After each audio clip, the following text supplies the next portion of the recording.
this $600 a week is, and I know I'm going to upset a lot of people by it, but when I look at all the thousands of employees out there, the $600 is a true stimulus. We might have 20 or 30 people out of 50,000 that are taking advantage of us, maybe 100. But when you take this $600 out of these 25 million people's hands, it is going to affect your economy.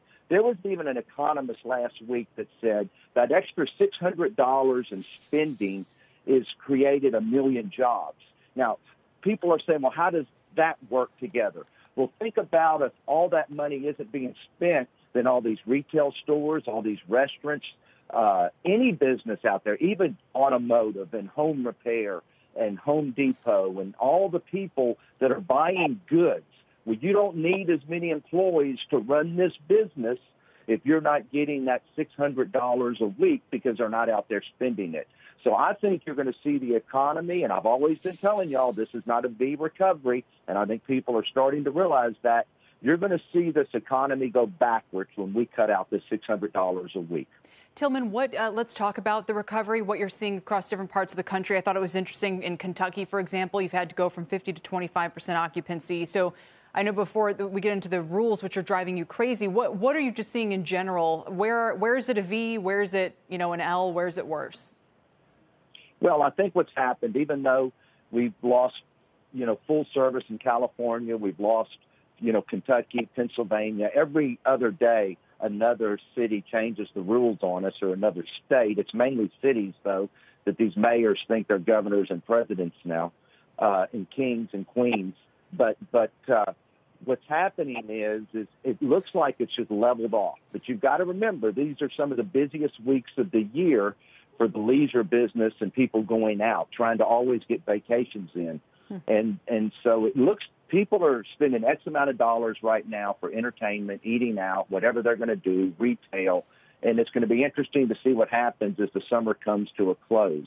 But it's like no matter what they do to us right now, 50 or 25%, our business seems to be in a small range of only off 2 to 3 or 4% every day. But remember, when kids go back to school, and you could say, oh, but they're not really going back to school. Right. But, yes, they really are going back to school, and school is on your mind. It's just like everybody was out of school before Memorial Day, but yet nobody vacations. So it's going to be interesting to see what happens in the next 30 days in the economy. And sports have been on a lot of people's minds with the reemergence of baseball over the weekend. However, there were those 14 members of the Florida Marlins who tested positive. That had to give you some pause as you get ready for the reopening of the NBA season on Thursday. What are you guys talking about? Are you concerned that an adverse movement in Major League Baseball could have an impact on the NBA as well, on your future? Well, it's surely not going to. What happens in MLB isn't going to affect the NBA. But, right now it's working in the WNBA. It's working in MLS by being in a bubble. And it appears to be working for the NBA and with no cases. If people are moving around, and apparently in baseball you have Tier 3 can meet with Tier 2 and Tier 2 can meet with Tier 1, but all it takes is one person who's a community spreader, and that could happen to all of us. But you sure don't want it to start happening to a few teams, because then what happens? And, the same with football. So this is going to be interesting, every week, every day with this COVID now, when football starts playing, basketball starts playing, and baseball starts playing, because we're going somewhere we've never gone before. But do you guys have a plan B? I mean, heaven forbid that, you have a situation where one of the teams in the NBA experiences what the Marlins are experiencing right now. I mean, it's unlikely given the bubble situation you guys have created, but it's still possible. What's the plan B if that happens? Well, I think whatever team has the best G League players is going to be in the best shape.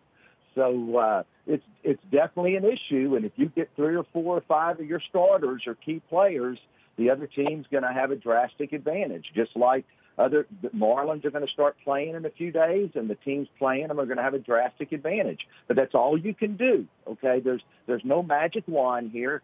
You can't make it better. And if you're sick, you have to sit out until you're better. And so it's going to be very interesting right now. And Tilman, I think there's more at stake than just the pro sports leagues. I think the whole country is keeping an eye on this to see, well, wait a minute, if these professional leagues with all the technology and all of the resources can't keep their leagues going, well, then what about the rest of us? You know, how detrimental would it be for kind of confidence more generally if this fails? Well, I think everybody's watching that, and you're sitting there and you're thinking that the the college football season is supposed to start on August the 29th. And how does it happen? I mean, these are kids that are not getting paid. We all love college athletics. We cheer as hard for college athletics as we do for professional.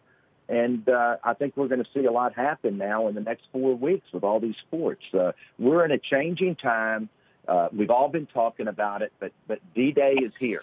And we right now are going to see what's going to really happen out there with college sports. And it's either going to come together or it isn't. And, it'll really be sad if we don't get to watch college football this year.